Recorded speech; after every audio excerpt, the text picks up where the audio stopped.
आनंद एक बहुत ही साधारण आदमी था। उसका एक अच्छा खासा परिवार और एक अच्छी खासी नौकरी थी, लेकिन पिछले कुछ दिनों से वह काफ़ी परेशान लग रहा था। उसकी परेशानी की वजह थी उसको आने वाले विचार। उसे लगता था कि वह दुनिया का सबसे बदनसीब लड़का है। पूरे घर का खर्चा उसे अकेले उठाना पड़ता था। घर में सबकी जिम्मेदारी भी उसके कंधों पर थी। आनंद की परेशानियां उसके चेहरे पर दिखने लगी थी। वो बात बात पर गुस्सा करता था। उसका चिड़चिड़ापन दिन प्रतिदिन बढ़ता ही जा रहा था। एक दिन आनंद अपने घर में ऐसे ही परेशान सा बैठा हुआ था। तभी उसका बेटा उसके पास आया और कहने लगा कि पापा, मुझे होमवर्क मिला है, क्या आप होमवर्क करने में मेरी हेल्प करेंगे। आनंद अपने बच्चे की पूरी बात सुने उस पर गुस्सा हो गया और काफ़ी भला बुला कहने लगा। बच्चा वहाँ से निराश होकर चला गया। थोड़ी देर बाद आनंद का गुस्सा जब शांत हुआ तब उसे अपनी गलती का एहसास हुआ। आनंद अपने बच्चे के कमरे में गया। वहां उसने देखा कि उसका बच्चा नोटबुक पर होमवर्क करते करते ही सो गया था। उसने नोटबुक उठाकर देखी। आज स्कूल में एक पैराग्राफ लिखने के लिए दिया था। विषय कुछ ऐसा था, ऐसी चीजें जो पहले बुरी लगती थी लेकिन अब बहुत अच्छी लगती है। बच्चे ने कुछ पैराग्राफ उस विषय पर लिख लिए थे। आनंद उस नोटबुक में लिखे पैराग्राफ को पढ़ने लगा। बच्चे ने कुछ इस तरह से लिखा था, मैं उन परीक्षाओं का धन्यवाद करना चाहता हूं जो पहले बहुत ही बुरी लगती थी, लेकिन बाद में मुझे समझ आया, उसके बाद ही मुझे वैकेशन मिलता है।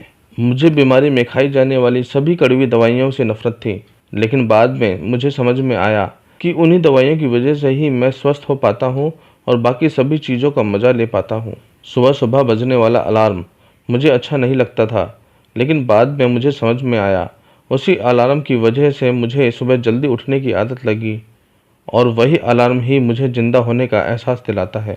पहले मुझे मेरे पापा की डांट अच्छी नहीं लगती थी, लेकिन अब मैं समझ पाया हूँ कि उनकी डांट की वजह से ही मैं सही रास्ते पर बना रहता हूँ और अच्छे भविष्य की तरफ आगे बढ़ता हूँ।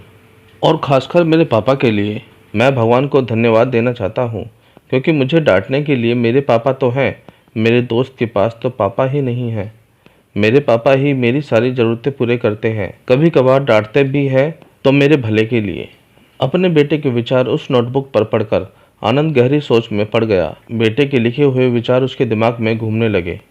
उसे लगा जैसे वह कई दिनों से किसी गहरी नींद में सो रहा था और यह नोटबुक पढ़ने से उसकी नींद खुल गई है। आनंद ने पेन और नोटबुक ली और अपने विचार लिखना शुरू किया। आनंद ने लिखा कि मुझे अपने घर का सारा खर्चा उठाना पड़ता है। इसका मतलब है मेरे पास एक बहुत अच्छा परिवार है और नौकरी भी है। यह उन लोगों से कहीं बेहतर है जिनके पास घर या नौकरी नहीं है। सबकी जिम्मेदारियां मुझे निभानी पड़ती हैं। इसका मतलब है मेरे पास अपना एक परिवार है। मतलब मैं उन सभी लोगों से ज़्यादा खुश नसीब हूँ जो अकेले या अनाथ रहते हैं। आनंद ऐसे ही एक के बाद एक अपनी सारी परेशानियां लिखता गया और उन परेशानियों का दूसरा पहलू जो कि पूरी तरह पॉजिटिव था।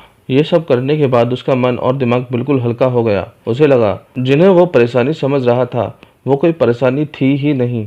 तो दोस्तों, हम में से कई लोग अपने जीवन में घटने वाली हर घटना को नकारात्मक दृष्टि से देखते हैं और हमेशा दुखी रहते हैं। हमें हर समस्या या परेशानी को सकारात्मक दृष्टि से देखना चाहिए। जिस दिन से हम ऐसा करने लगेंगे उस दिन से हमारी हर समस्या गायब हो जाएगी, क्योंकि कोई भी समस्या एक नेगेटिव विचार से ज़्यादा कुछ भी नहीं होती।